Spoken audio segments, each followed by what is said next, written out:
Bonjour à tous, la loi de sécurisation de l'emploi en date du 14 juin 2013 a provoqué des bouleversements dans la procédure des grands licenciements, c'est-à-dire d'au moins 10 salariés sur 30 jours, et cela dans les entreprises d'au moins 50 salariés.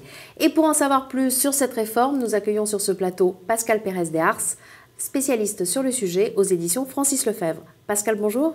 Bonjour Isor. Alors tout d'abord Pascal, pour resituer un peu le contexte, quelle était la procédure avant cette loi pour les grands licenciements? Alors jusqu'alors, quand l'employeur projetait un grand licenciement, il devait consulter son comité d'entreprise et une fois la procédure de consultation terminée, il pouvait licencier les salariés. L'administration était présente, c'est-à-dire que l'employeur devait lui notifier le projet de licenciement, elle pouvait faire des observations, elle pouvait dresser dans certains cas un procès verbal de carence, mais ce n'était pas elle qui avait le contrôle de l'opération. Le contrôle de l'opération, c'était le juge en fait judiciaire qui l'avait. Le comité d'entreprise considérait qu'il y avait irrégularité, il saisissait le juge qui pouvait faire recommencer la procédure à son début, la suspendre. Et le résultat des courses, c'est que l'employeur n'avait aucune visibilité a priori sur la durée à venir de la procédure. Alors, on reviendra par la suite sur chaque point, mais en deux mots, qu'est-ce qui change? On peut résumer ça en 4 points. Premier point, le contenu du plan de sauvegarde et la procédure peuvent désormais être fixés par accord collectif. Dans ce cas-là, le comité d'entreprise perd ses prérogatives au profit des organisations syndicales. Deuxième point, la procédure est enserrée dans des délais très brefs. Troisième point, l'administration contrôle les opérations et le juge judiciaire perd voix au chapitre. Et enfin, dernier point qui est la conséquence du précédent, c'est le contentieux des opérations est transféré au juge administratif. Donc si je vous suis bien, le premier point, c'est que l'employeur peut désormais signer un accord collectif avec les organisations syndicales. Entendons-nous bien, il y a quelque chose qui n'a pas changé, c'est que la voie de la décision de l'employeur plus consultation du comité subsiste.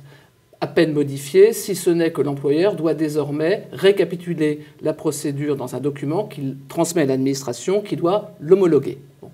Maintenant, à côté de cette voie, il y a une nouvelle voie qui est celle de l'accord collectif négocié avec les organisations syndicales. Cet accord, il doit au minimum traiter le plan de sauvegarde de l'emploi et, de manière facultative, la procédure. Sur les points qu'il a traités, le CE n'est plus consulté. Enfin, cet accord doit être homologué par l'administration. Et dernier point, attention, c'est un accord majoritaire, donc un accord qui doit être signé par une ou plusieurs organisations syndicales ayant recueilli au moins 50% des voix aux dernières élections du comité d'entreprise. Alors justement, s'il n'y a pas d'accord collectif, qu'est-ce qui change? Vous avez parlé tout à l'heure de délai. Oui, alors effectivement, maintenant, grande innovation, la procédure est enserrée dans des délais déterminés qui ne peuvent pas être dépassés.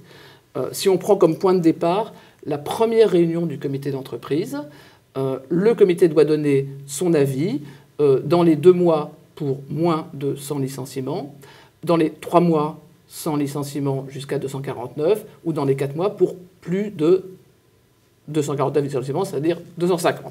Et une fois que ces délais sont expirés, qu'est-ce qui se passe? Eh bien, le comité est censé avoir donné son avis, même s'il ne l'a pas donné. Alors, autre évolution que vous avez évoquée, c'est le contrôle de l'administration. Concrètement, il se manifeste comment?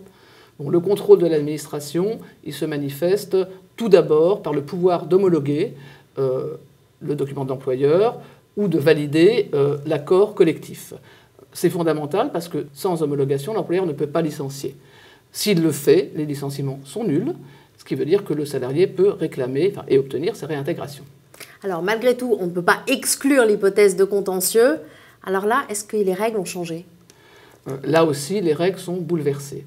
Ça se résume en 3 idées. Première idée, tous les contentieux seront regroupés en fin de procédure.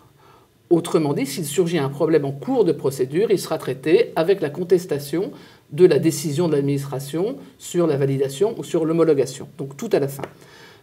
La deuxième idée, c'est que l'ensemble du contentieux est transmis au juge administratif, le juge judiciaire conservant notamment le contrôle du motif du licenciement. Et la troisième idée, c'est que le juge administratif doit se prononcer dans des délais très brefs.